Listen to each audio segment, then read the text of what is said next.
Hi there, it's Natasha and thank you so much for joining me today. Today we are going to be doing a little bit of work with some pigment inks. Now, apart from kind of specialist inks like embossing inks and things, there are just a few different types of inks, and in general there are pigment inks and dye inks, and these days there are kind of hybrid inks as well. Now this is a very simplistic way to look at it, and inks are definitely one of those things that are kind of all about individual preference. So it is really hard to kind of go over inks thoroughly. But in general, as I said, these are the Distress Oxide inks that I use a lot. Now these are a hybrid between pigment and dye.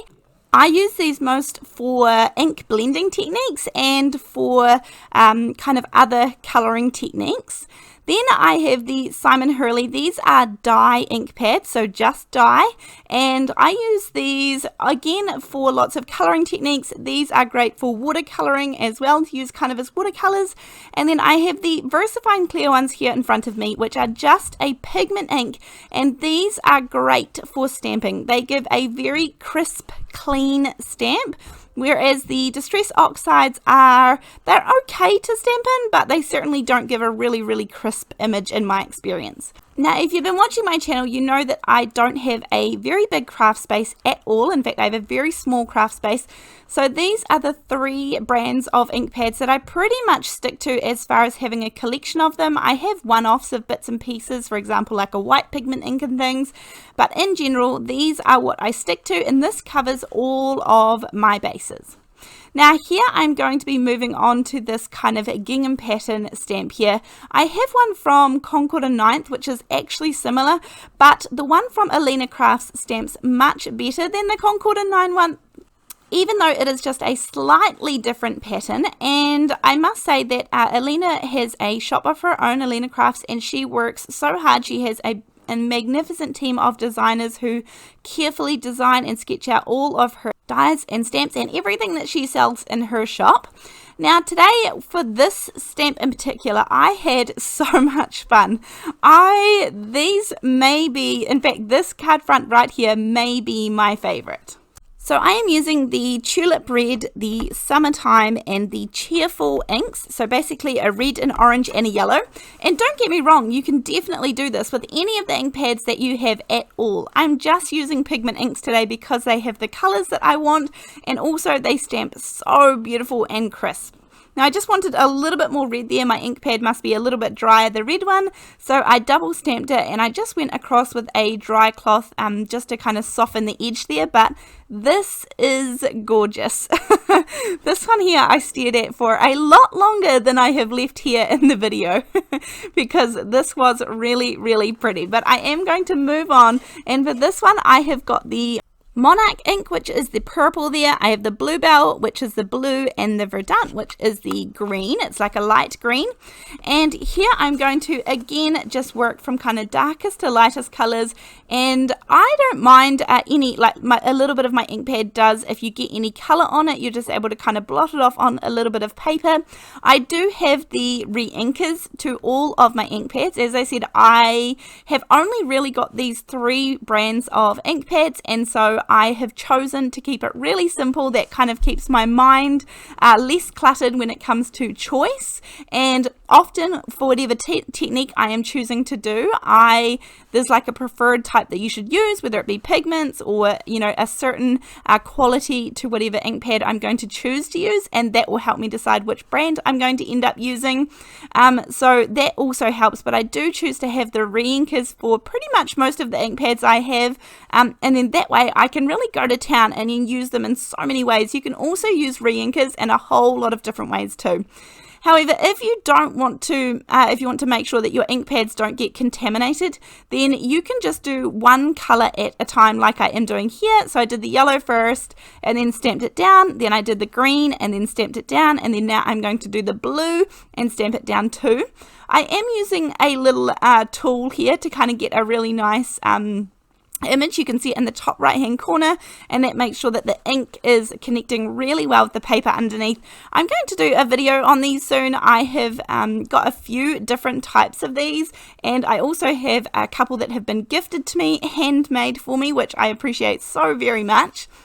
Now here are the 3 cards that I made today, and I am going to finish these off relatively simply, but I'm going to do something really different to each one of them. Now this is the Pink Fresh Curvy Leaves stamp set. You've seen this a whole lot of times. It creates these gorgeous die cuts that I have here in my hands, and if I had a favorites list, this one would most definitely be on it. I have had this for quite a while, and I use it time and time again. This one is gorgeous. So there are 3 different sizes of leaves. I have also using the Hero Arts Infinity die set, the circles. I have cut out some in vellum. I've cut out some in some light grey cardstock. I've cut out some in white cardstock and kind of different size circles, and then this one circle that I already had cut out just randomly with the dots around the edge, and I thought I would use that up. These are just a little piece of cardstock that were kind of hanging around my desk. This is the Chunky Greetings stamp set, and then this is the Made For You stamp set, and then the bottom one here is the Curly Greetings, I think it's called. And I'm just going to kind of take you through the process, what I do when I am making kind of a batch set of cards. I don't want them all to be perfectly identical, but I want to use some of similar elements to all of them to make it go a little bit quicker. Now I am going to trim all of these down, some of them to be 4 by 5 1/4 inches, and then this one here to be, this ends up being 3 3/4 inches by 5 inches, and you'll be able to see later on that they just create a little bit of a different size frame. I have all of these gorgeous scraps here. Now I actually have a card coming up that I'm going to use all of these in because these are really gorgeous and no point throwing these out. So I have a card coming up. I've already filmed it, I've already created it, and I created these gorgeous cards using them.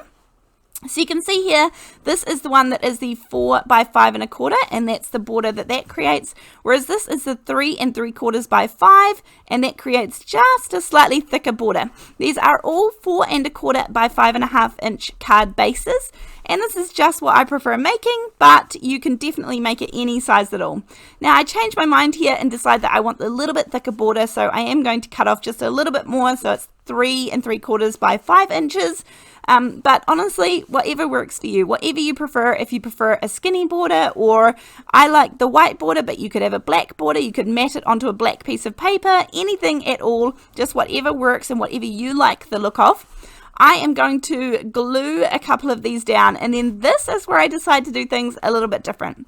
So I have some gold thread here, and this is where I kind of thought instead of just gluing them all down flat, I would add a few more little elements just to each one to make it a little more individual. So I'm popping on a little bit of double-sided tape here. Now this is just to kind of help me keep the gold thread in place, because this can be a little bit fiddly. Not really fiddly, it's just a really fine thread obviously, and I like this one because it has a good amount of kind of gold sparkle to it, and I guess when I'm using gold thread, that's generally what I want. I want it to be nice and kind of metallic, so you can see that the double-sided tape holds it down nicely. I'm going to pop another little bit on top as well, just to make sure that it is nice and secure, but there's no real other reason apart from that. I added a little bit more double-sided tape all around the edges just because that's what I was using with this card, and then I'm going to pop that down onto my card base. And then for the final one here, I just wanted to go a little bit different. I have some trim. It's kind of like a lacy fabric trim that I have sitting around. I was using this in another project, and I just thought it would be really fun to use on these ones. And this background here, which was definitely my favorite, still ends up being my favorite card. I love how this one turned out, and this is definitely my kind of style. Now I just have in that little bottle there is some Ranger Multi-Medium in the matte finish. It's really important to have the matte finish, especially when I'm popping it on the back of this little lace trim here, because if anything seeps through or pops through the top of the flowers, then I know it's not going to be shiny. You're not going to end up seeing it at all. It's going to be completely invisible. And you also want to make sure it is a nice strong glue, because you don't want anything coming off in the recipient's hands when they receive the card or when they are displaying it. So I want to make sure that this is a really nice strong glue. I'm popping it on the back of those kind of thick parts of the flowers. And I'm even going to do a tiny little bit on the corner there to make sure that the pattern is nice and continuous. Just a tiny little bit up there. Then once the glue has dried just a little bit, I'm using some nice sharp scissors to trim off all of those excess pieces and keep the border nice and clean. And honestly, you could do this with anything. It could be any type of ribbon, any type of trim, any type of material. This could be die cuts, it could be paper, anything at all, or you can just leave this off altogether. So it's just a little bit of fun. I had it lying around, a little bit extra. It's always fun to play with. Then I'm going to pop this down onto the card base, just like the other ones. This is the only one that has that kind of really small border. And so this one measures 4 by 5¼ inches. And then I have 3 of the sentiments already all set out on acrylic blocks to stamp down onto some of my circles. And the reason that I die cut all of the vellum circles as well was just to give the cards a little bit something extra behind those circles to help them stand off quite bright and intense backgrounds. I did note that in my stash I definitely had a bit of a gap. I really like the detail around the outside of the circle, but I don't have really any circle dies that create that detail around the edges. So I always have a little wish list up by my desk in case any of my family or husband wants to check it out and see what is on my list that I would love in case of any birthdays or Christmases or anything coming up. And I always just like to kind of really think about the purchases before I go ahead and buy them. I generally don't just kind of go online and buy whatever I need. I generally like to think about it for a little while and make sure it's an actual gap in my stash and that I don't have something else that would be able to make do. But there's definitely something I'm thinking about is some circles that have kind of a pattern or a decorative edge to them that I'm able to layer up a little bit more. So that's something that's on my thinking about it list. I also had some of these vellum circles already cut here, and so that's why they are all different sizes and things. I was just going through my stash. I always like to try and use up things that I've already done or already cut, because if I don't make a conscious effort to do that, then they really can just sit there for forever, and the stash and the pile gets bigger and bigger. Although my kids love kind of going through that, they are allowed to kind of go through that part of my craft space freely and use those pieces as they wish. But I definitely try and keep using it up and keep going into there first of all to make sure that I'm cycling through it. Now here I've just cut up one of those large big leafy elements, those curvy leaves, and I'm going to pop a little bit out each one. Some have got 2, some have got 3. But any leafy or foliage elements that you have or dies that you have, or not even dies, you can buy little things like this, little ephemera and things are going to work really nicely just to give a little bit more detail and break up that big pattern out the back and kind of draw your eye all around the card, because the sentiment is fairly bold in the center there. Again, I'm just going to pop a couple of little extra bits of leaves here either side, and then for an absolute finishing touch, I am going to add some little coloured gems. Now you could definitely leave this step off. You could also use enamel dots, you could use colour drops, you could use Nuvo drops, you could use anything that you have in your stash is going to work just fine, or you could just leave them off completely because these cards look gorgeous as is. I did decide to go all out and add a few more gems. This is my gem storage container, which I will link all of these products that are still available down below in the description box. Sometimes things aren't available, but I will do my best to make sure that I've got everything down there. If I forget anything, then just give me a gentle reminder and I will see if I can pop it down there for you. I'm using a wax pencil as a little pickup pen. These are just very, very cheap and cheerful tools that help me do the job just perfectly. And I'm popping on just a few reds, a few oranges, and a few yellows. And then I will do exactly the same thing for all of the other cards. I pop on a few blues and a few greens, just wherever it's going to match up.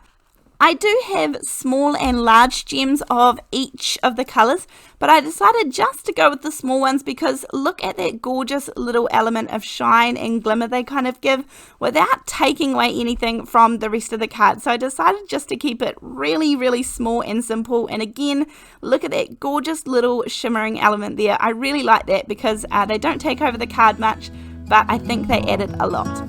I hope you have enjoyed this video, stamping with pigment inks, and I really look forward to seeing you in the next one. Thanks, bye!